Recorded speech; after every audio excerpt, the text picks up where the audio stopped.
प्रश्न है कि भारतीय उपमहाद्वीप मूलतः एक अंग था।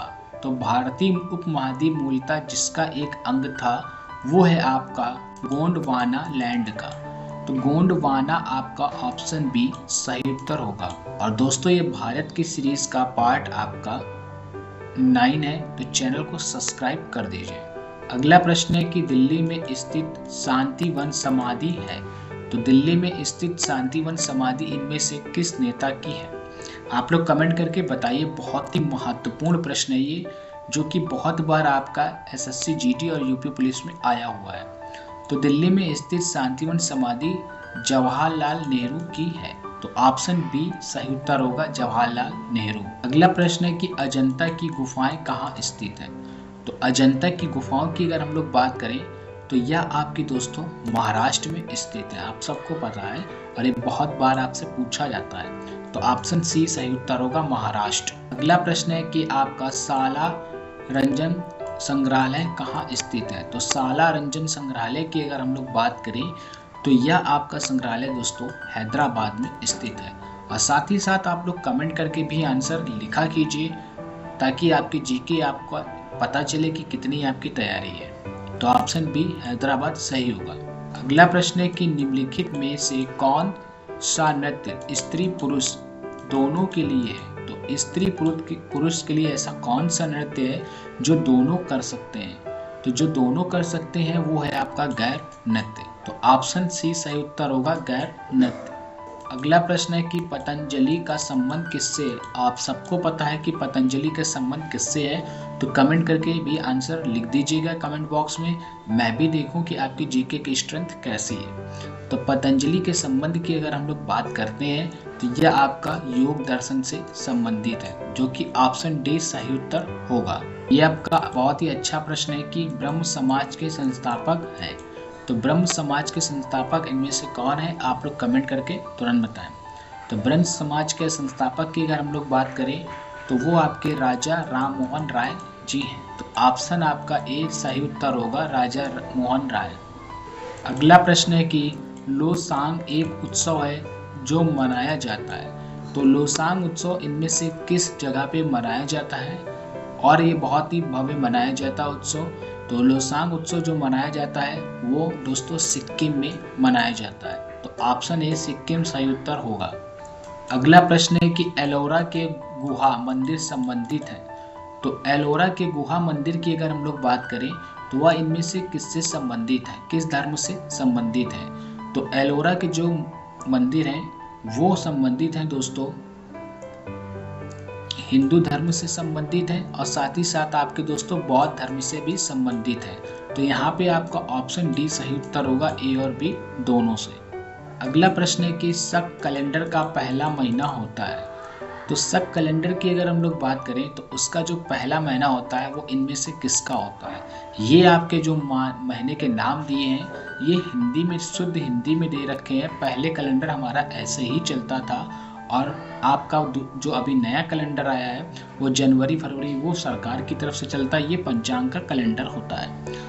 तो इसमें आपका जो शक का पहला महीना माना जाता है शक कैलेंडर का वो चैत्र होता है। तो ऑप्शन ए चैत्र सही उत्तर होगा। और ये बहुत ही सरल प्रश्न है कि चार मीनार कहाँ स्थित है, जबकि बहुत बार भी पूछा भी जाता है। तो चार मीनार की अगर हम लोग बात करें तो यह आपका हैदराबाद में स्थित है। तो ऑप्शन बी सही उत्तर होगा, हैदराबाद। अगला प्रश्न है कि अंतर्राष्ट्रीय मजदूर दिवस कब मनाया जाता है?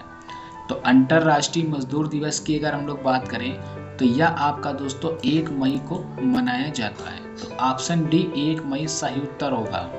अगला प्रश्न है कि नौकरशाही की नियुक्ति की प्रकृति कैसी होती है? तो नौकरशाही की नियुक्ति की प्रकृति की अगर हम लोग बात करें तो यह आपकी अस्थायी होती है, यह कभी स्थायी नहीं होती है। ऐसा इसलिए होता है क्योंकि एक जाता है दूसरा आता है। तो ऑप्शन आपका डी सही उत्तर होगा। अगला प्रश्न है कि आपका गिरनार पहाड़ियाँ कहाँ स्थित है? तो गिरनार पहाड़ियों की अगर हम लोग बात करें तो गिरनार पहाड़ियाँ आपका गुजरात राज्य में स्थित है। तो ऑप्शन ए सही उत्तर होगा, गुजरात। अगला बहुत ही अच्छा प्रश्न है दोस्तों कि माइकेल एंजोल नामक वायरस विश्व में चिंता का कारण कब बना हुआ था?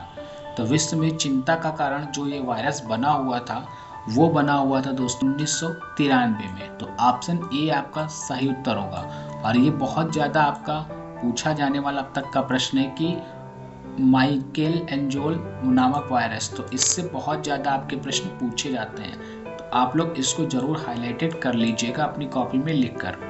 अगला प्रश्न कि तोता ए हिंद के उपनाम से जाने जाते हैं। ये भी बहुत अच्छा प्रश्न है कि तोता ए हिंद के नाम से किसे जाना जाता है। तो तोता ए हिंद के नाम से जिसे दोस्तों जाना जाता है वो है आपके अमीर खुसरो। तो ऑप्शन आपका सी सही उत्तर होगा, अमीर खुसरो। अगला प्रश्न है कि अमीर खुसरो का वास्तविक नाम क्या था। तो अमीर खुसरो की अगर हम लोग बात करें वास्तविक नाम की, तो अमीर खुसरो का जो वास्तविक नाम दोस्तों था वो था मोहम्मद हसन। इनका ये वास्तविक नाम था। तो ऑप्शन आपका बी सही उत्तर होगा, मोहम्मद हसन। अगला प्रश्न है कि संगीत की दुनिया में सितार के जादूगर नाम से किसे जाना जाता है। तो सितार के जादूगर के नाम से जिसे जाना जाता है वो है आपके दोस्तों रहीम सेन। तो ऑप्शन ए सही उत्तर होगा, रहीम सेन। और ये भी बहुत अच्छा प्रश्न है दोस्तों, क्योंकि सितार के जादूगर आपसे बहुत ज़्यादा पूछा जाता है। तो आप लोग अगला प्रश्न है कि गुरु नानक का वास्तविक नाम क्या था। ये सबसे अच्छा अब तक का प्रश्न है जो कि यूपी पुलिस और एसएससी जीडी में आया हुआ है। तो यूपी पुलिस और एसएससी जीडी में आपके एग्जाम में इस बार भी आ सकता है। तो गुरु नानक और जो का वास्तविक नाम था वो था आपका नानक। तो ऑप्शन आपका सी सही उत्तर होगा, नानक। अगला प्रश्न है कि गौतम बुद्ध का वास्तविक नाम क्या था। तो गौतम बुद्ध का वास्तविक नाम बहुत बच्चे नहीं जानते हैं और गलत टिक कर देते हैं। तो इसका जो राइट आंसर होगा वो होगा सिद्धार्थ। गौतम बुद्ध का वास्तविक नाम सिद्धार्थ था। तो ये आपका दोस्तों पार्ट 9 था। और पार्ट 10 के लिए आप लोग चैनल को सब्सक्राइब कर लीजिए ताकि आपको ऐसे ही भारत के जीके क्वेश्चन मिलते रहें।